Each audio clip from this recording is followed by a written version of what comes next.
আপনারা এখন দেখছেন সনাতন মিডিয়া প্লাস।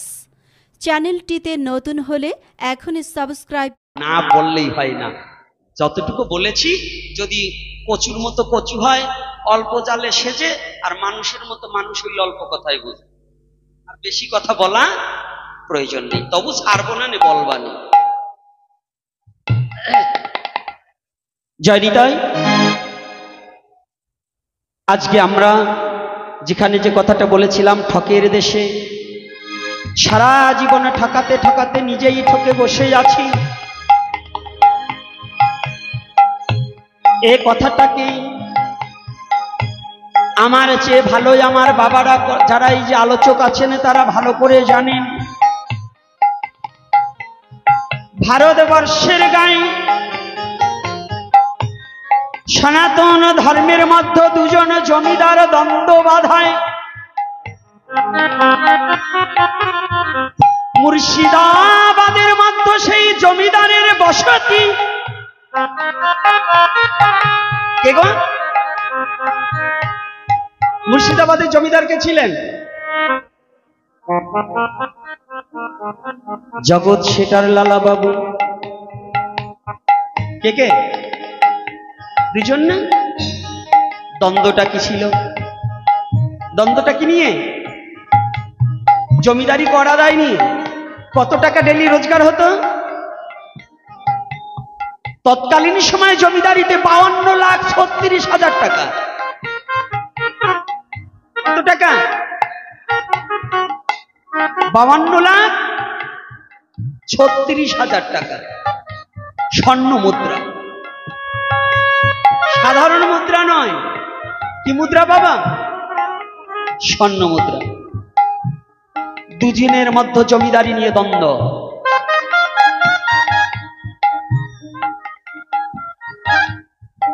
লালাবাবু এমন প্রতিজ্ঞাবদ্ধ হলেন যে জগৎ শেঠের মস্তকটা কেটে এনে দিতে পারবে তাকে জমিদারির অর্ধেক দিয়ে দেব। এদিকে জগৎ শেঠ হুকুম দিয়েছে, যদি কেউ লালাবাবুর মস্তকখানা কেটে এনে দিতে পারে আমি তাকে জমিদারের অর্ধেক দেব। আর সনাতন ধর্মের মধ্যবিত্ত যুগ সময়ে জমিদার আর ব্রাহ্মণেরা যত অত্যাচারী ছিলেন, এত অত্যাচারী পৃথিবীর কোন রাক্ষসও ছিল না। কি এটা কি মানা যায়? হ্যাঁ, কি করে? জমিদারদের বাড়িতে যদি কোনো নিম্ন জাতির লোক যেত, তাকে হত্যা করা হতো। লালাবাবু তদ্রূপী একজন জমিদারি ছিলেন। লালাবাবু পরে ভক্ত হয়েছে, আগে কিন্তু ভক্ত ছিল না। একদিন এই যে যারা কৃষ্ণ নামের ভিখারি আছে না, জানেন তো, দু প্রকারের ভিখারি হয় পৃথিবীতে। দু প্রকারের ভিখারি। একটা ভিখারি নিজের আত্মসুখ, ইন্দ্রিয় সুখকে বর্ধন করার জন্য লোককে ঠকাবার নিমিত্তে নিজে সাধু সেজে দাঁড়ে দাঁড়ে ভিক্ষা করে ধন সম্পত্তি বাড়িয়ে শুধু জমিদার সাজে। এটা এক প্রকারের ভিখারি। আর একটা ভিখারি আছে যে বিশ্ব জগতের মাঝে সমস্ত কিছু পরিত্যাগ করে নিজের বলতে কিছু নাচে, শুধু জগতে জীবের কাছে গিয়ে বলে, জগতে জীব ও ভাই, তোদের হাতে ধরি, পায়ে পড়ি, তোরা একবার বদন ভরে বল হরি হরি। তোদের কাছে ভিক্ষা চাই, তোরা একটু হরি নাম কর।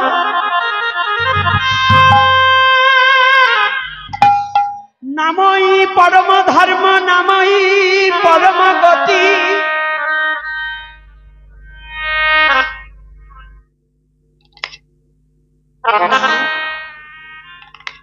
কত বৈষ্ণবজন আছে, দূর দূর করে তাড়িয়ে দিলেও একটু করতাল বাজিয়ে হরিনাম করে রাত্রে হরিনাম। যত কীর্তন আছে তার মধ্যে শ্রেষ্ঠ কীর্তন হচ্ছে টহল কীর্তন। আজকে বাবাজিরা যারা আছেন, বাবারা যারা আছেন, আমাদের সমাজ থেকে টহল কীর্তন উঠে গেছে। এখন আর ভোরবেলায় বৈষ্ণবরা কীর্তন করেন। মহাজন বললেন যত কীর্তন আছে শ্রেষ্ঠ কীর্তন টহল কীর্তন।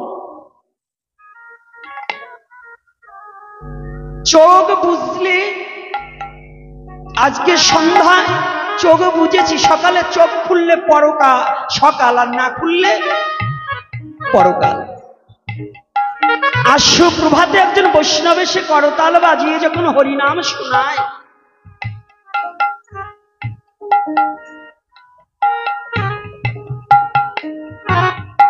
আর তো জীবনে আমাদের ভাগ্যে হরিনাম করেন নাও যেতে পারে। মহাজন বললেন সুপ্রভাতে তোমাকে যেজন কৃষ্ণ নাম আস্বাদন করালো, তাহার চেয়ে বান্ধব তুমি কোথায় গিয়ে খুঁজে পাবে বলো? সেই সে পরম বন্ধু, সেই পিতা মাতা, কৃষ্ণ চরণে যেই প্রেম ভক্তি দাতা।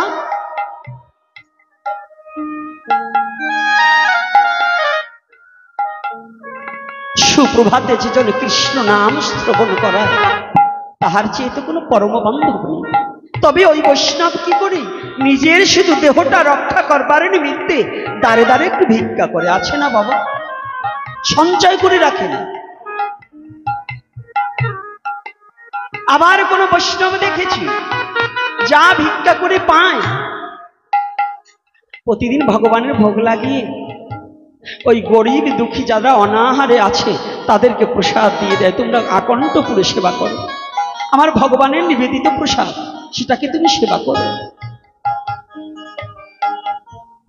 যেমন এই বাংলাদেশে এখন বর্তমান এই কয়েকদিন ধরে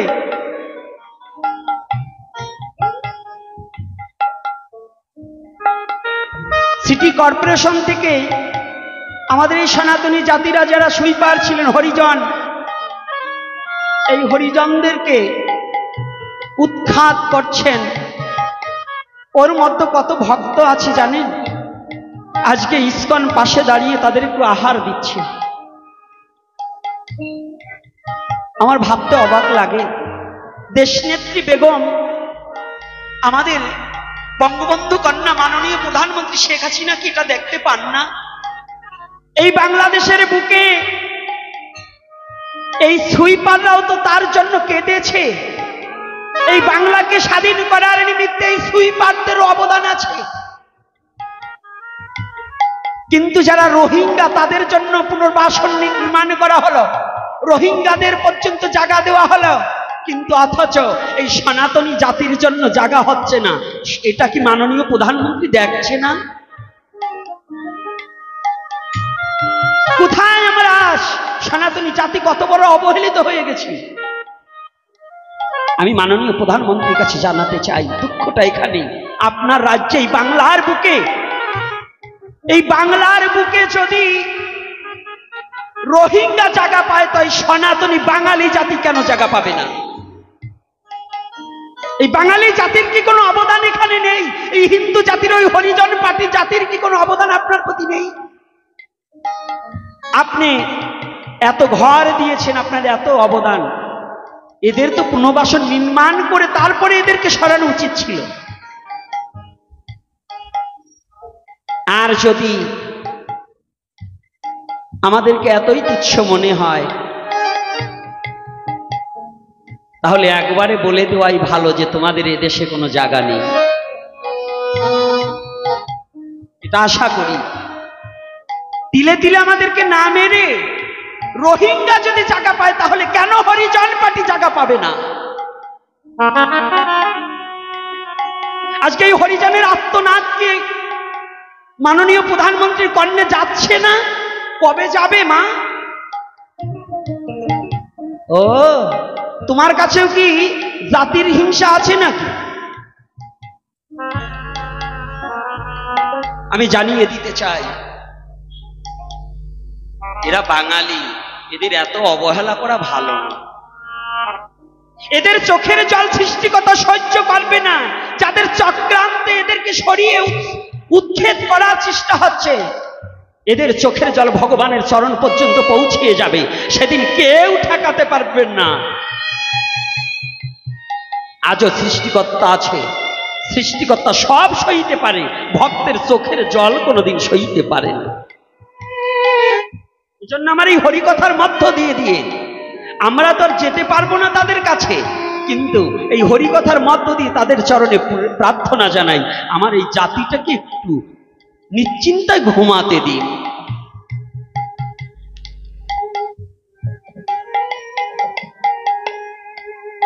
আজকে বাঙালি জাতি বুঝছে না, বুঝবে। যখন বঙ্গবন্ধু ছিল তাকে চিনত না, এখন বঙ্গবন্ধু চলে যাওয়ার পরে বাঙালি জাতি কত কিছু বলে। এ ছিল কিন্তু থাকতে চেননি। তো এই বাঙালির বুকে এই বাঙালির সন্তান জাতি আজ কাঁদছে, এখনো তোমরা বুঝছো না। যেদিন এরা একদিন এরকম চাপের মুখে পড়ে পড়ে নিঃস্ব হয়ে যাবে, সেদিন এদের খুঁজবে, চিড়িয়াখানায় ছাড়া আর এদের দেখতে পাবে না। এরা এই দেশ ছেড়ে এমনি চলে যাবে না, এরকম আস্তে আস্তে চাপ সৃষ্টি করতে করতে একদিন এই বাংলা ছেড়ে চলে যাবে। সেদিন ওই চিড়িয়াখানায় নিজেদের ধুতি পরে শাখা সিঁদুর পরে থাকতে হবে। হিন্দু বাংলাদেশে ছিল, এটা জানবার জন্য, চিনবার জন্য।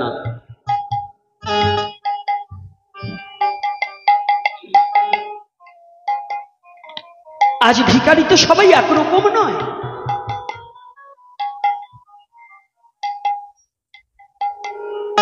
এক ভিখারি কৃষ্ণ নামের ভিখারি, যে জগতে কৃষ্ণ বিনে কিছু জানে না, কৃষ্ণ বিনে কিছু বোঝে না, বোঝে না।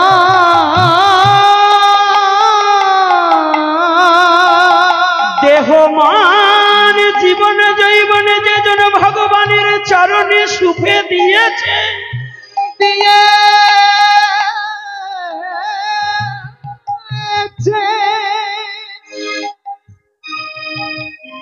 এক ভিখারি করতাল নিয়ে কৃষ্ণ নাম করিতে করিতে আজ সুপ্রভাতে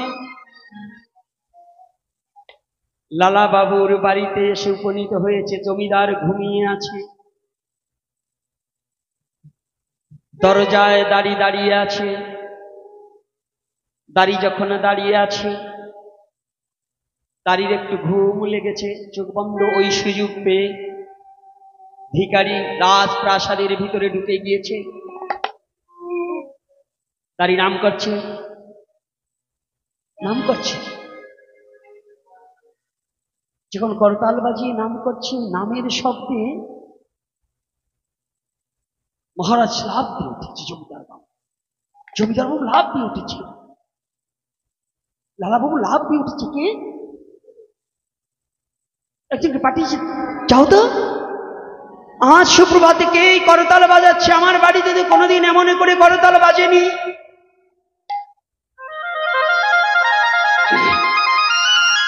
বাইরে এসে দেখতে পাই এক বৈষ্ণব ঠাকুর সুপ্রভাতে ললাটে তিলক ধারণ করে, দাদা সঙ্গে তিলক রচনা করে বদনে কৃষ্ণ নাম করছে আর করতাল বাজাচ্ছে, আর আঙিনার চতুর্দিকে ঘুরে বেড়াচ্ছে।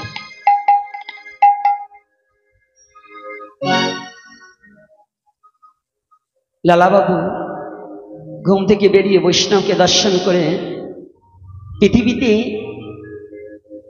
যত কীর্তন করা হোক না কেন, যত গান গাওয়া হোক না কেন, কৃষ্ণ নামের কাছে পৃথিবীতে আর কিছু বড় হতে পারে।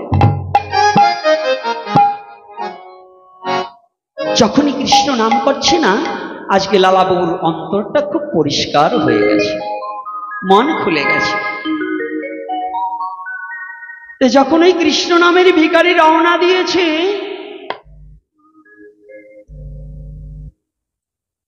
বাবু ডেকেছে, ও ভিখারি, ভিখারি। হ্যাঁ বাবু।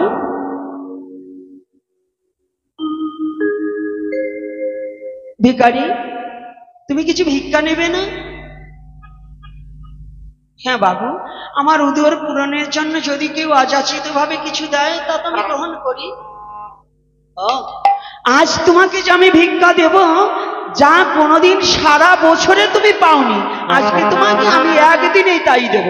আজকে তোমার বদন হইতে কৃষ্ণ নাম শ্রবণে করে, সুপ্রভাত কৃষ্ণ নাম শ্রবণে করে আমার বড় আনন্দ লেগেছে।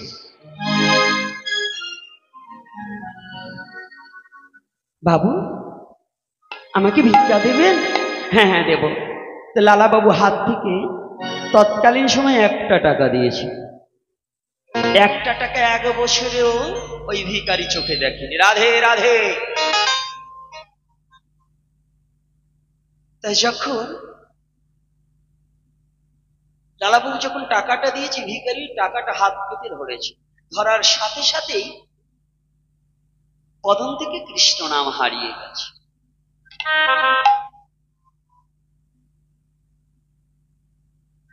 কৃষ্ণ নাম ভুলে গিয়েছে।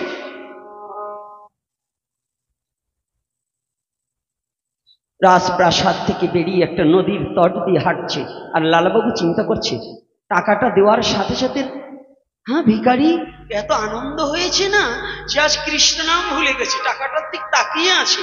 ও বোধহয় কোনোদিন এমন টাকা দেখেনি। আমি তো দেখি ও টাকাটা কি করে। দূরে লালাবাবু দাঁড়িয়ে আছে, আর এদিকে ভিখারি টাকাটা পেয়ে 1টা টাকা দিয়ে আমি কি করবো?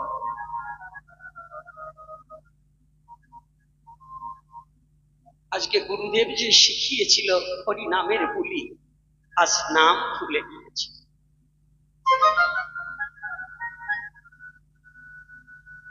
গুরুদেব করুণা করে যে হরি নাম শিক্ষা দিয়েছিল, আজ অর্থের মোহে পড়ে হরি নামকে ভুলে গিয়েছে।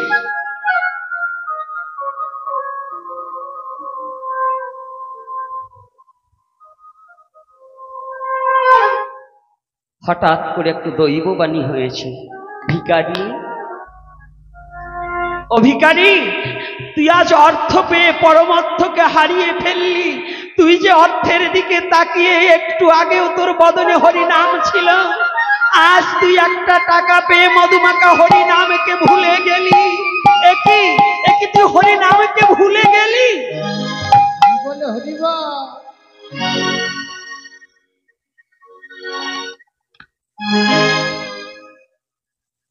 ও ভিখারি, যে অর্থ পেয়ে, বাবুর হাতের অর্থ পেয়ে তুই যে হরি নামকে ভুলে গেলি, জীবনে কি একটি দিন ভেবে দেখেছিস যে অর্থের জন্য আজ মধুমাখা কৃষ্ণ নাম ভুলে গেলি? যেদিন ভব নদীর খেওয়া ঘাটে সমস্ত বিষয়কে পরিত্যাগ করে, যেদিন তুই ভব নদীর খেওয়া ঘাটে গিয়ে দাঁড়াবি, যেদিন তোর বলতে কেউ থাকবে না,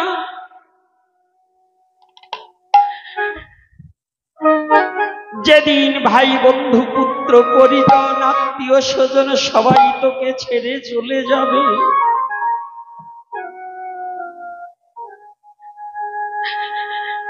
যেদিন এই নাম বিনে তোর কোনো গতি থাকবে না, নাম বিনে গতি থাকবে না, সেই মধুমাখা নামকে আজ ভুলে বসে রইলি একটা অর্থের কারণে। অর্থের কারণে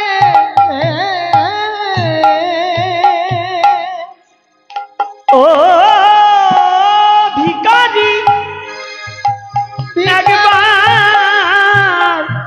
মধুমাখা হরি নাম ভুলে থাকিস না।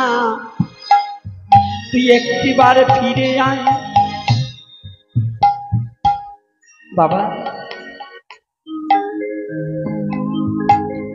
শব্দটা যখনই করেনি গিয়েছে, ভিখারি চমকে উঠেছে, কি সত্যি সত্যি আমি হরি নামকে ভুলে বসে আছি।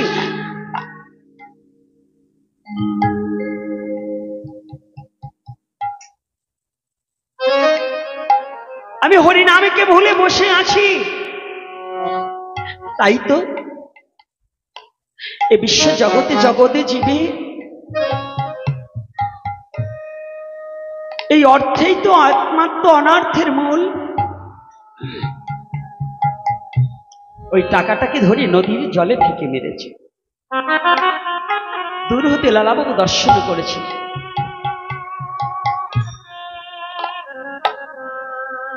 লালাবাবু বলছে টাকাটা এত সময় চিন্তা করে টাকাটা নদীর জলে ফেলে দিল কেন? জমিদার ডাকছে, ওই ভিখারি, ভিখারি। বাবু আমার টাকাটা ফেলে দেওয়া দেখেছি বোধহয়, দাঁড়াও। লালাবাবু হেঁটে গিয়ে বলছে, এই ভিখারি, আমি কাউকে নিজে হাতে কোনোদিন ভিক্ষা দেইনি।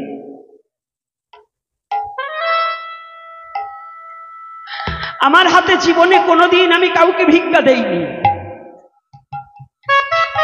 জীবনের প্রথম ভিক্ষাটা তোকে দিয়েছি, আর সেই ভিক্ষার টাকাটা নদীর জলে ফেলে দিলি কেন?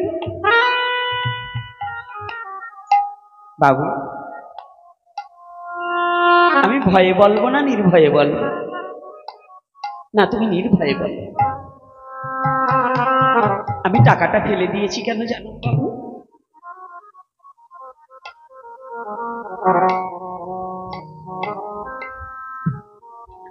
যখন থেকে আপনি টাকাটা আমার হাতে দিয়েছেন, আমি যেদিন হতে গুরুদেবের শ্রীপাদ পদ্মে আশ্রিত হয়েছি, সেদিন হইতে বদনে হরিনাম গুরুদেব করুণা করে আমাকে দিয়েছে। আমি ভুলেও কখনো হরিনামকে পরিত্যাগ করিনি। কিন্তু যখন আপনি আমার হাতে টাকাটা দিয়েছেন, ওই টাকাটা হাতে পাওয়ার সাথে সাথে আমার বদন হইতে হরিনাম হারিয়ে গেছে। আমি আর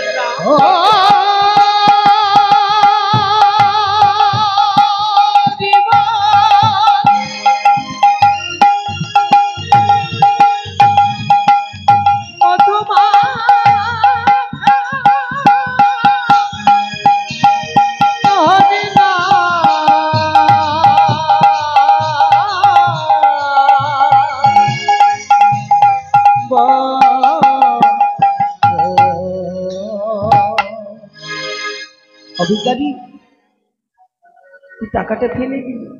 হ্যাঁ বাবু, আমি ফেলে দিয়েছি। যে টাকায় ভগবানের কথা ভুলে যেতে হয়, যে অর্থ হাতে আসলে মধুমাখার নাম ভুলে যেতে হয়, যে টাকার কারণে ভগবানকে হারাতে হয়, সে ধন আমি চাই না। আমার বদনে আমি হরিনাম করিতে চাই।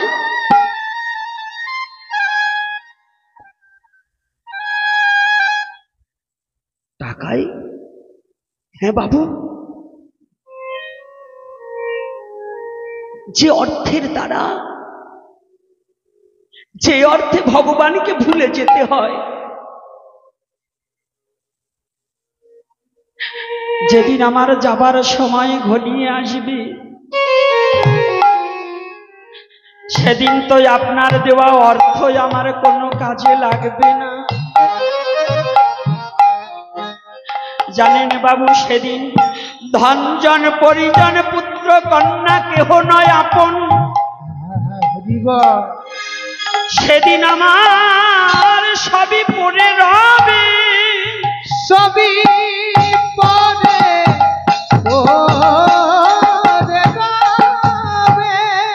সেদিন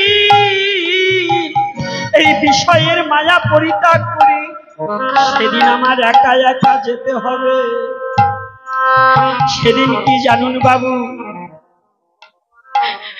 আপনার টাকা পেয়ে যে নাম ভুলে গেছি, সেদিন নাম বিনে আর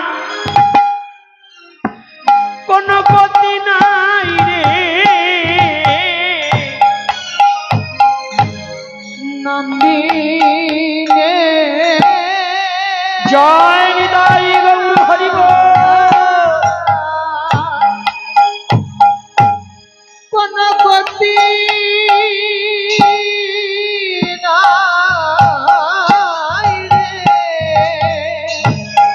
ওরে জীবের সেদিন হরি নাম বিনিয়া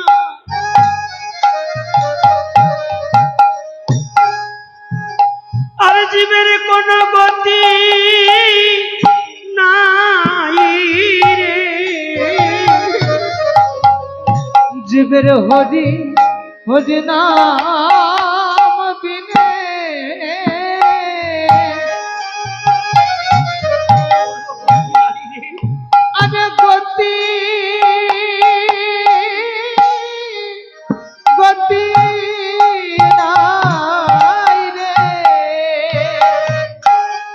যেদিন আমাদের ঘরে যেতে হবে সেদিন জীবের কৃষ্ণ নাম বিনা কোন গতি নাই রে।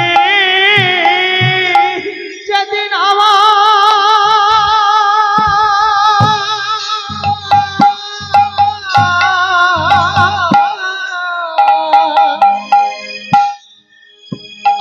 যেতে হবে সেদিন কৃষ্ণ নাম বিনে আরে গতি নাই রে।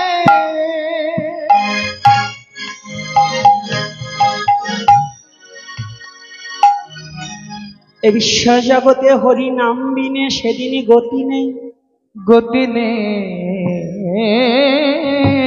আজকে শুধু ওই ভিখারির নয়, আমাদের প্রতিটা জীবে, প্রতিটা জীবের কথা বলছি।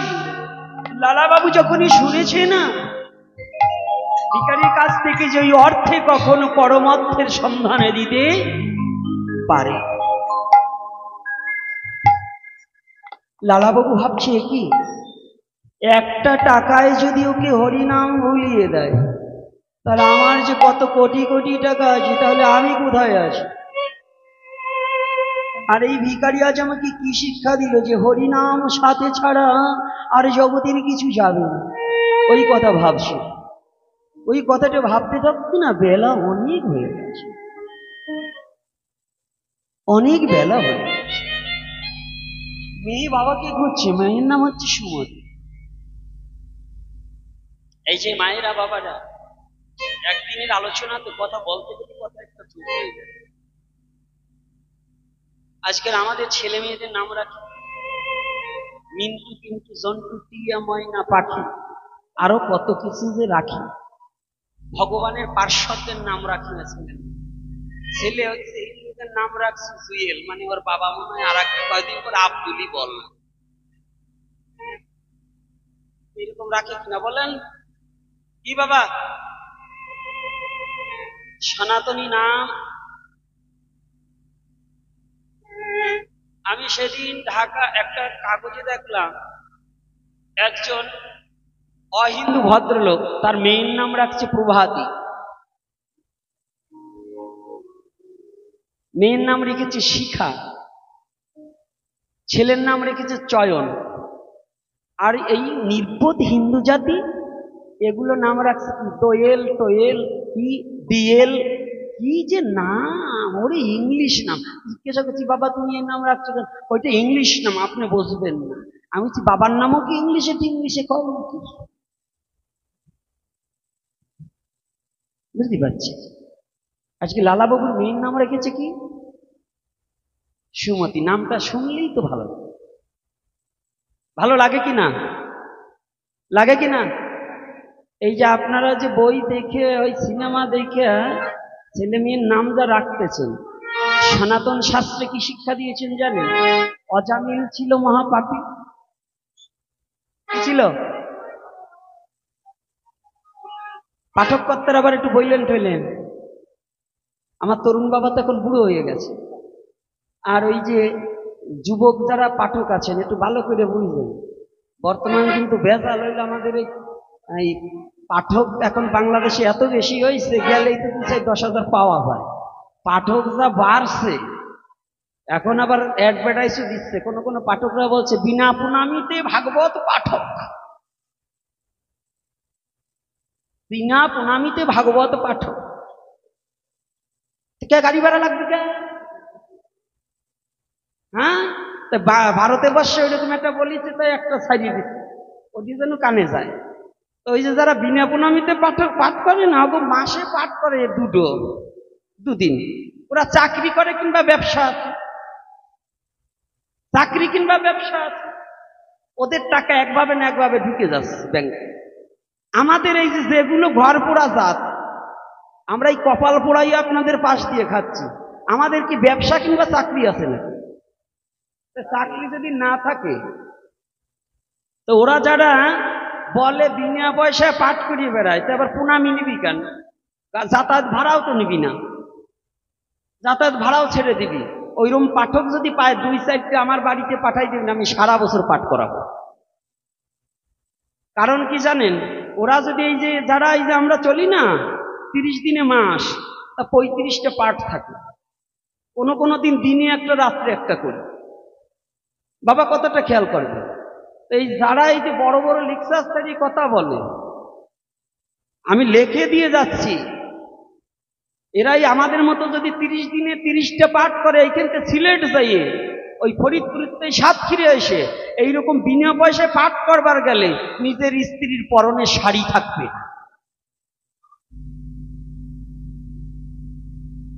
কথাটা বোঝেন না? 30 দিন পরে ফাও পাঠ করিয়া ঘরে ভাত না থাকলে পরে এমনি সে পাঠ থাকবে। Money is the second god. ঈশ্বরের ভজন করতে হলেও কোন সময় যুগ উপযোগী হিসাবে দুটো অর্থের প্রয়োজন আছে, আছে কিনা? এই নিচ জাতি, ওই হাড়ি উপর করা জাতি বিদায় আজকে এরা বড় লোক হতে পারে না। কারণ কি জানেন, ওরা যা করে ভগবান, এই ভগবান তো পারবে বিদায় তোকে দুইখান হাত দিয়েছে, তুই হাত দিয়ে কাজ করিস না কেন? হাত আছে, পা আছে, লড়িয়ে খাবা না, কাজ করে খাবা না, ভগবান তোমাকে ভাত খাইয়ে দেবে না? এত ঠেকা পড়ছে ভগবান, হ্যাঁ এত ঠেকা পড়েছে। এই পাঠকগুলার এই বকবকানি যেন বন্ধ করে।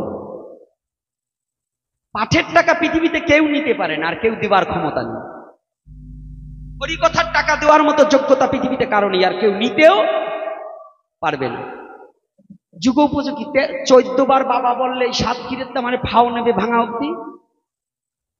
বাবা নেবে? ওই তরুণ বাবারা যে জায়গা পাঠে 2-1 দিন ওই যে পাঠাইছে, ওই তরুণ বাবা যদি ফাও আসতো তো আর গোপীনাথের পাঠ রাখতে যাবে।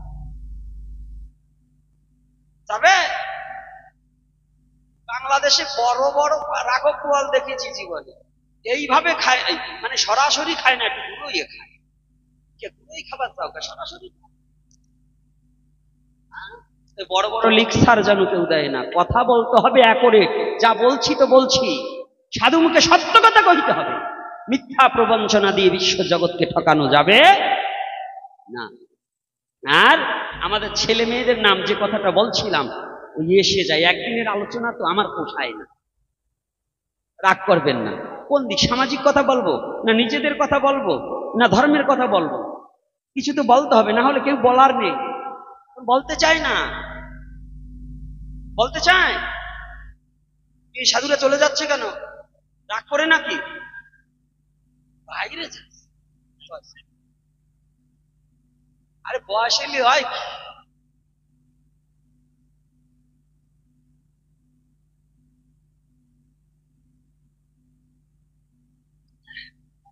ঠান্ডা জল আরো ফুটাইনি রেখে একবারে দেই, একবারে ছাড়ি। যাই হোক, আর রসিকতাও করতে হয়, নাহলে পোলাপান ধরে রাখা যায় না। নাহলে এরপরে আবার পাঠে আসলে আসবে না তো। আর ওই পোলাপান গুলো ধরে রাখতে হলে মাঝে মাঝে রস দিতে হবে, যাতে ওরা ছুটে আসে। হ্যাঁ, যে না রে গোপীনাথ বসে রসের কথা বলে একটু যাইতেই হবে। মিঠা কথা কি, কটু কথা যেবা কয় তার কাছে কেবা রয়, মিঠা কথা মুখে যার সবে বসে সদাতা। তাই তো? মুখে কি মিষ্টি কথা বলতে হবে না? যার মুখে মিষ্টি কথা না আছে তার কাছে কেউ যাবে না। আর সনাতন ধর্মটাই তো মিষ্টির ধর্ম রে, তিতের ধর্ম নয়। কাতরাতে কোপ দেবো, ব্যথা পাবে না। ওই যেমন আজকে চলে যাবো না, 13 দিন পরে, এই যে আজকে যে কয়টা কোপ দিয়েছি না, 13 দিন পরে ব্যথা হবে।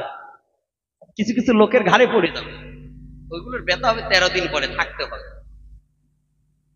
তো এইবার দেখুন, অজামিলের ছেলের নাম কি রেখেছিল? অজামিল যে অপকর্ম করেছে, তাই কেন বিষ্ণুদূত আসলো?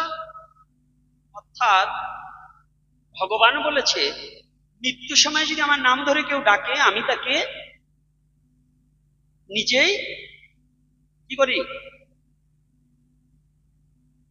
পার করে দেই না। এজন্য শ্রীমদ ভগবত গীতায় বলছে, সর্বধর্ম পরিত্যাজ্যং মামেকং শরণং অহং ত্বং সর্ব পাপেভ্যো মোক্ষায় আস্মি মা। এর উদ্দেশ্যটা কি? সকল কিছু পরিত্যাগ করেছে, কেবল আমাকে শরণাপন্ন।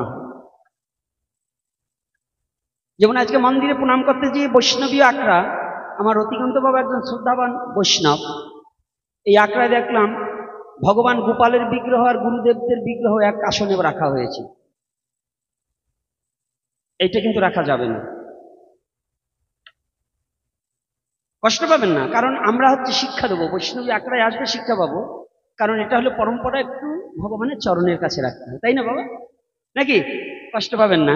যখনই এখান দিয়ে একজন এসে অন্য জায়গা দিয়ে আলোচনা সমালোচনা করে, আমাদের তো আলোচনা সমালোচনা বেশি, গবেষণা করি না।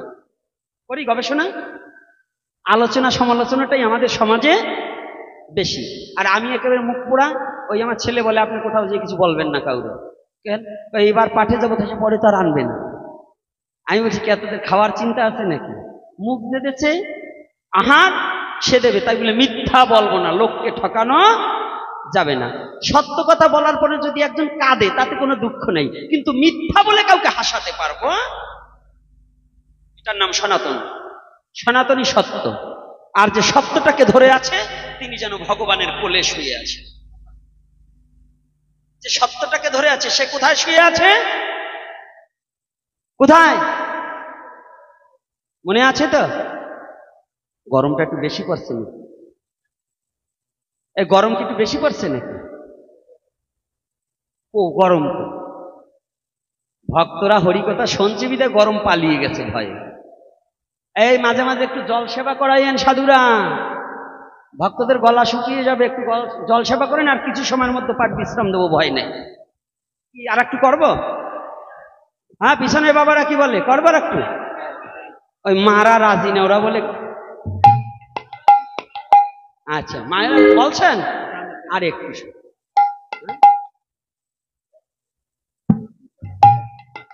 আরে দাঁড়া, অস্তিত্ব করে, আর একজনকে কীর্তন দেন, কীর্তন শুনে কি করত?